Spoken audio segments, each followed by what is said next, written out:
최근 잉글랜드 축구에서 재미난 사건이 하나 있었죠. 바로 리버풀 신입 공격수 에키티케 퇴장 사건입니다. 골을 넣고 10초 만에 퇴장을 당해버렸어요. 사건의 발단은 이렇습니다. 리버풀과 사우스햄프턴의 카라바오컵 3라운드, 양팀이 1대1로 맞서고 있던 후반 40분, 에키티케가 극적인 결승골을 넣습니다. 에키티케는 흥분을 주체하지 못하며 상의를 벗고 세레머니를 펼쳤는데 그 순간 심판이 바로 카드를 꺼내들었습니다. 네, 에키티케는 이미 전반전에 경고를 받았던 것이죠. 다행히도 에키티케 퇴장 이후 리버풀이 별일 없이 승리를 지켰지만 리버풀 슬롯 감독은 불필요하고 멍청했다라며 에키티케 행동을 지적했습니다. 반면 의외로 리버풀 팬들은 다소 온화하게 에키티케를 다독이는 모습이었습니다. 아무래도 승리를 거두기도 했고 또 최근 에키티케 활약을 생각하면 나쁜 말이 나올 수가 없겠죠. 리버풀 구단도 2주치 주급에 해당하는 벌금을 물릴 예정이라는 말이 들리기도 했는데 이는 사실은 아니라고 해요. 하지만 만약 챔스나 프리미어리그 등 정말 중요한 경기였다면 비판과 징계를 피해갈 수는 없었을 겁니다. 다소 어이없고 황당한 사건이죠. 그런데 의외로 이와 유사한 사례가 최근 축구계에도 꽤 있었습니다. 먼저 2022년 카타르 월드컵 카메룬과 브라질 경기에서 일어난 일인데요. 카메룬의 뱅상 아부바카가 후반 추가 시간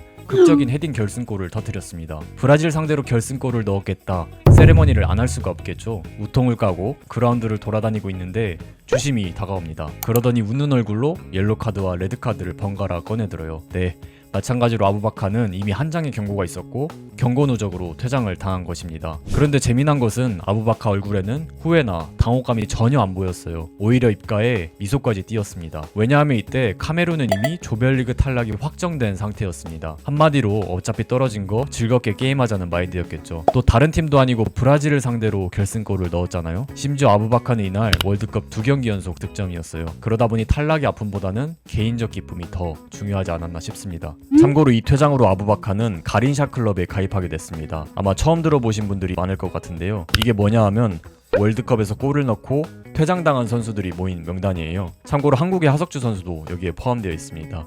왜 이런 게 있나 싶긴 한데 아무튼 2006년 지단이 마테라치에게 박치기를 하고 레드카드를 받았잖아요. 그때 이후로 16년 만에 가린샤 클럽 가입 선수가 나왔다고 합니다. 한국 K리그에서도 비슷한 사건이 있었습니다. 2021년 4월 성남FC 공격수 뮬리치가 그 주인공인데요. 광주FC와 경기에서 뮬리치는 멀티골을 기록했습니다. 2대0으로 기분 좋게 앞서 나가자 뮬리치도 유니폼 상의를 벗어 던졌어요. 그런데 전반전에 이미 한 차례 옐로카드를 받은 상태였고 뮬리치는 이 사실을 잊고 있었던 것이죠. 정말 웃겼던 것이 본인도 벗자마자 아차하는 표정을 짓고요. 심판도 빵 터진 얼굴로 레드카드를 꺼내듭니다. 이 사건은 해외 축구계에서도 꽤 비중 있게 보도가 됐었는데요. 참고로 이때 성남의 김남일 감독은 어이가 없네라는 말로 심경을 표현했습니다. 뮬리치는 경기 후 고개를 떨구며 후회하는 모습을 보였고 또 팬들에게 죄송하다는 말을 전했습니다. 이 경기 역시 결과가 좋았기 때문에 큰 잡음 없이 넘어갈 수 있었겠죠. 이 퇴장들이 선수들의 망각과 상의탈의병 때문에 발생했다면 자신의 분노를 참지 못해 어이없게 레드카드를 받은 선수들도 있습니다. 2016년 보스니아와 그리스 맞대결에서 일어난 일인데요. 보스니아 폭격기 에딘 제코가 그 주인공입니다.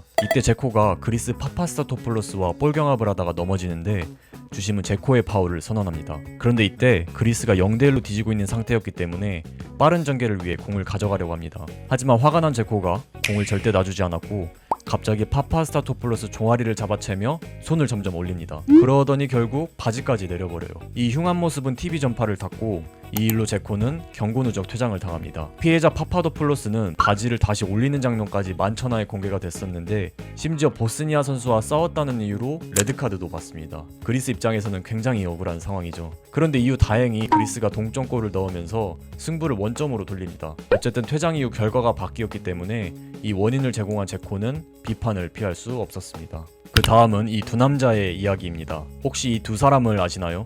한 명은 첼시의 레전드 아자로이고요. 옆에 있는 남자의 이름은 찰리 모건입니다. 2013년 스완지와 첼시의 리그컵 준결승 2차전이 있었습니다. 첼시가 1차전에서 스완지에게 2대0 패배를 당하면서 2차전에서 3골 이상이 필요했던 상황입니다. 첼시 선수들의 마음은 급한 반면 스완지는 최대한 시간을 느긋하게 보내야 했죠. 그렇게 0대0 상황이던 후반 32분 스완지 볼보이였던 찰리 모건이 공을 잡고 시간을 끌게 되는데 이에 화가 난 아자르가 배를 발로 차버립니다. 주심은 곧바로 퇴장을 명령했고 아자르는 이 사건으로 징계는 물론 볼보이 폭행남이라는 오명을 얻게 되죠. 그런데 이 볼보이가 시간이 흘러 성인이 된 후 사업으로 대박이 났다고 해요. 보드카 브랜드를 운영 중이고 타임즈가 추정한 바로는 재산이 무려 930억입니다. 이 스토리가 알려지면서 두 사람 만남이 추진됐는데요. 몇 년 전 가해자와 피해자가 서로 화해를 하고 협업을 하는 아름다운 광경이 펼쳐집니다. 그런데 아자르는 이 사건 이후 1년 뒤 또 하나의 레전드 퇴장을 만들어냅니다. 일명 대리 퇴장 사건이죠. 아자르가 아스날 골대를 향해 슛을 날렸는데